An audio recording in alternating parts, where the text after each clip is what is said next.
Assalamualaikum warahmatullahi wabarakatuh. Teman-teman, mari kita lanjutkan lagi novel yang berjudul Istri 100 Kilogram karya Ilyaswan.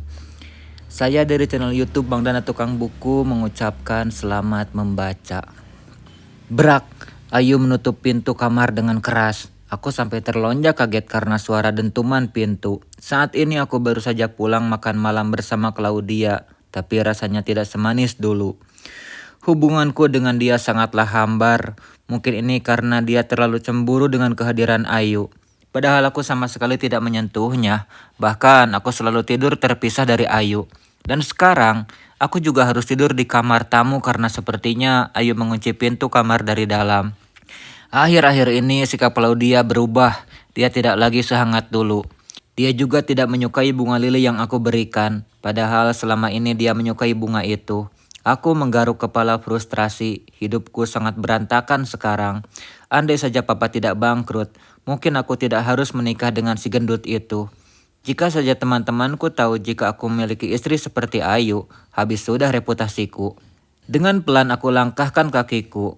Rasanya kepalaku hampir pecah menghadapi masalah seperti ini. Belum lagi tadi kalau dia meminta untuk segera aku nikahi. Aku membuka pintu kamar tamu dan menyalakan lampu. Biasanya Ayu juga akan tidur di sini jika aku marah dan tidak mau tidur satu kamar dengannya. Ting, aku melirik ke arah ponsel yang tersimpan di atas tempat tidur. Ada satu pesan dari Danis. Segera aku ambil benda pipih tersebut dan membaca pesan darinya. Undangan acara pembukaan klinik kecantikan dan kebugaran. Ternyata dia memang membuka usaha di sini dan acaranya itu besok. Aku harus mengajak Claudia lagi, karena tidak mungkin aku mengajak Ayu. Karena aku sudah mengaku pada Danis jika istriku adalah Claudia. Sarapan dulu mas, ucap Ayu saat aku baru saja keluar dari kamar mandi. Karena di kamar tamu tidak ada kamar mandinya, terpaksa aku harus mandi di kamar mandi yang berada di dekat dapur. Aku melongos begitu saja saat Ayu menyuruhku sarapan. Tidak sudi aku harus sarapan sama dia. Gara-gara dia, semalam aku tidak bisa tidur dengan nyenyak. Aku terus terpikirkan kata-katanya semalam. Dari mana dia bisa tahu tentang isi hatiku, tentang prinsip hidupku? Setauku hanya Claudia yang tahu tentang hal itu. Karena memang aku tidak pernah terbuka dengan siapapun kecuali dengan Claudia. Setelah memakai pakaian rapi, aku segera keluar dari kamar. Aku sudah bersiap-siap untuk pergi ke acara Danis. Aku juga sudah menghubungi Claudia agar dia segera bersiap-siap untuk pergi ke acara pembukaan kliniknya Danis. Semoga saja Ayu tidak membuat ulah lagi dengan mengambil mobil kesayanganku. Mas, aku izin ya, mau ke acara teman, ucap Ayu saat aku sudah duduk untuk sarapan. Aku melirik ke arahnya, dia masih menggunakan baju daster kesayangannya. Kamu gak usah minta izin padaku kalau mau kemanapun. Kamu gak pulang-pulang juga gak masalah buatku, ucapku sambil memakan nasi goreng yang sudah disediakannya. Baiklah, setelah mengucapkan kata itu, Ayu lantas segera bangun dari duduknya dan juga mengambil piring bekas makannya. Tanpa bicara sepatah apapun lagi, dia mencuci semua peralatan kotor yang ada di dapur. Kapan Mbok Darmi pulang? Tanyaku pada Ayu. Hari ini, jawab Ayu singkat. Dia libur cukup lama, jangan lupa nanti gajinya kamu potong aja, perintahku pada Ayu.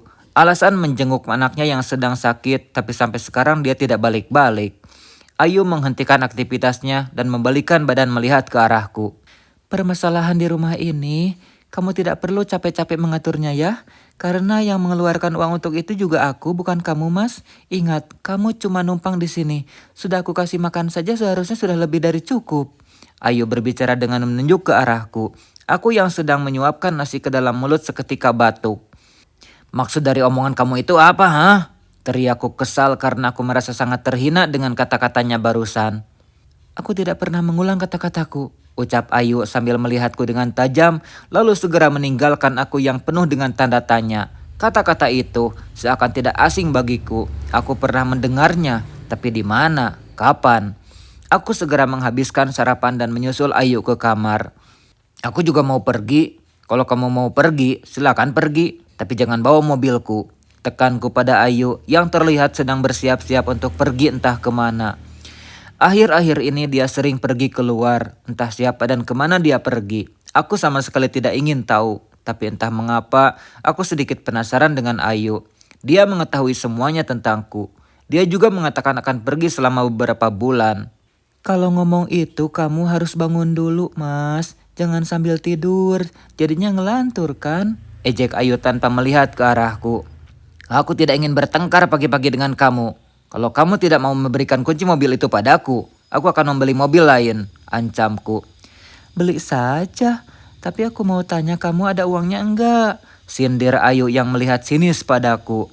Ya adalah, kamu pikir jabatanku sebagai direktur cuma abal-abal, jawabku pongah. Kamu jangan menghabiskan uang perusahaan ya mas. Kalau kamu gak mau aku adukan sama papa. Ancamnya balik. Saat ini memang aku sedang bekerja di perusahaan papa mertua. Karena mertua memberikan kepercayaan padaku untuk menjadi direktur. Makanya kalau kamu gak mau aku menghabiskan uang perusahaan papa kamu, kemarikan kunci mobilnya, teriakku marah. Nih, aku juga berangkatnya pakai taksi aja, ucapnya mengalah. Akhirnya kunci mobilku kembali lagi. Aku tersenyum lebar dan segera mengambil dompet untuk pergi menjemput Claudia. Tidak sengaja mataku melihat satu koper besar yang bertengger di atas lantai. Aku melihat ke arah Ayu yang sedang menyisir rambut panjangnya. Ini koper siapa? Tanyaku pada Ayu, tapi dia tidak menjawab pertanyaanku. Dia malah sibuk dengan make up-nya. Aku tanya ini koper siapa? Tanyaku dengan sedikit berteriak. Aku geram karena dia sama sekali tidak menghargai keberadaanku. Koperku? Jawabnya singkat.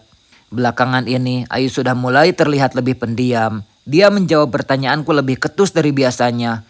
Kadang aku rindu sosok Ayu yang dulu. Aku tidak pernah merasa diperhatikan seperti Ayu memperhatikanku. Karena jika bersama Claudia, akulah yang melayaninya dan memberi perhatian penuh.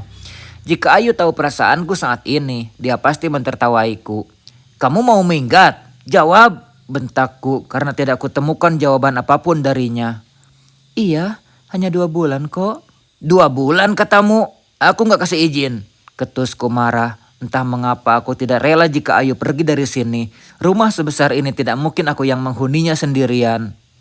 Izin? Kamu lupa atau pikun mas? Kamu kan yang bilang jika aku kemana-mana gak usah izin dari kamu. Sekarang kenapa kamu ngelarang aku pergi? Sungutnya sambil menatap tajam ke arahku. Aku hanya menelan air ludah yang terasa kering. Skakmat. Aku kehabisan kata-kata sekarang. Aku cuma istri di atas kertas. Aku hanya kamu nikahi agar papa kamu mendapat suntikan anak dari papaku. Kenapa sekarang kamu diam mas? Aku yang salah atau kamu yang keliru? Teriaknya nyalang. Hatiku terasa bergemuruh hebat. Dadaku berpacu cepat. Tenang Adam, tenang Adam. Kamu tidak boleh memperlihatkan bahwa kamu akan merasa kehilangan.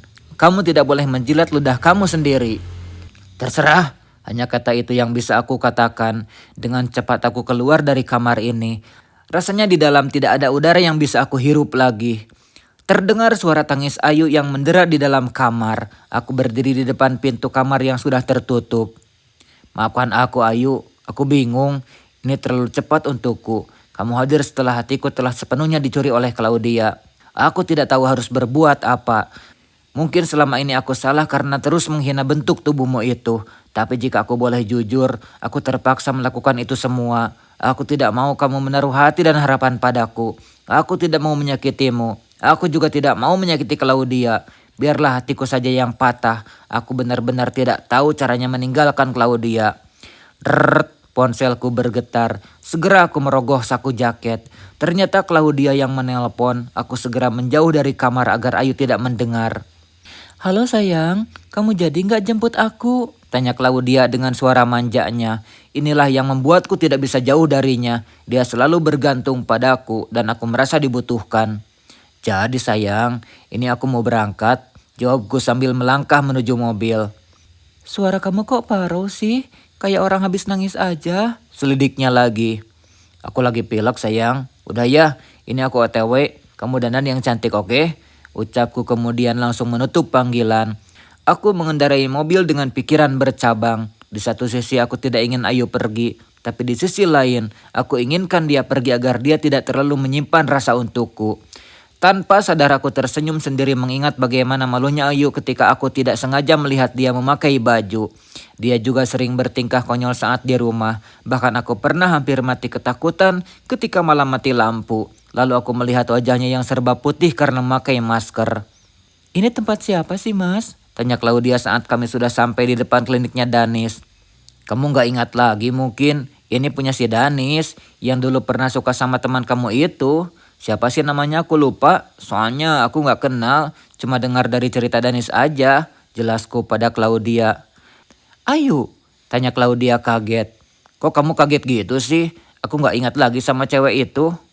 Kok kamu kaget gitu sih? Aku nggak ingat lagi nama cewek itu siapa. Aku juga nggak kenal kok. Karena tiba-tiba dia kan pindah kuliah. Tanyaku lagi. Aku memang tidak mengenal siapa perempuan yang disukai oleh Danis dulu. Perempuan yang membuatnya jomblo sampai sekarang. Karena dulu aku kurang memperhatikan yang namanya wanita. Ketika Danis ingin memperkenalkan perempuan itu padaku, ternyata perempuan itu sudah pindah kuliah. Enggak, itu mungkin karena nama cewek itu sama aja kayak nama si gajah. Kamu jangan sebut-sebut gajah dong. Gak enak didengar sama orang. Ucapku sambil melangkah masuk ke dalam. Kamu membela dia? Tanya Claudia menarik tanganku kasar. Enggak, aku gak bela dia. Aku cuma gak mau orang-orang nanti mikirnya kamu body shaming. Udah, bilang aja kamu udah suka kan sama dia. Sungut Claudia marah. Hei Adam, kapan datangnya? Tiba-tiba terdengar suara Danis yang datang menyapa kami berdua. Claudia menahan amarahnya dan segera tersenyum melihat ke arah Danis. Iya nih, baru aja, jawabku gugup sambil tersenyum. Ini Claudia kan, istri lo? Tanya Danis sambil melihat ke arah Claudia. Iya, masih kenal aja lo sama dia, kekuahku pelan. Ya masih dong, masih cantik kayak dulu. Memang selera lo itu tinggi, pujinya yang membuatku bangga dengan kecantikan Claudia. Bisa aja. Masuk bro, hampir mulai ini acaranya. Gue lagi nunggu tamu satu lagi. Ucap Danis yang melihat ke arah luar. Seperti sedang mencari seseorang yang sangat dia tunggu-tunggu. Wih, kayaknya rada-rada mau ninggalin status jomblo. Gurauku pada Danis yang membuat dia salah tingkah. Enggak, udah doain aja, kekehnya. Nah, itu dia. Bentar ya. Pamit Danis padaku dan Claudia. Kemudian dia keluar menyambut tamu yang katanya sedang ditunggu. Ayu, kumamku sambil menatap ke arah Danis yang sedang tersenyum menyambut kedatangan Ayu. Kenapa mereka saling mengenal? Atau mungkinkah Ayu istriku adalah Ayu yang dicintai oleh Danis dulu? Tapi mana mungkin seorang Danis menyukai wanita seperti Ayu? Maksudku, bagaimana mungkin?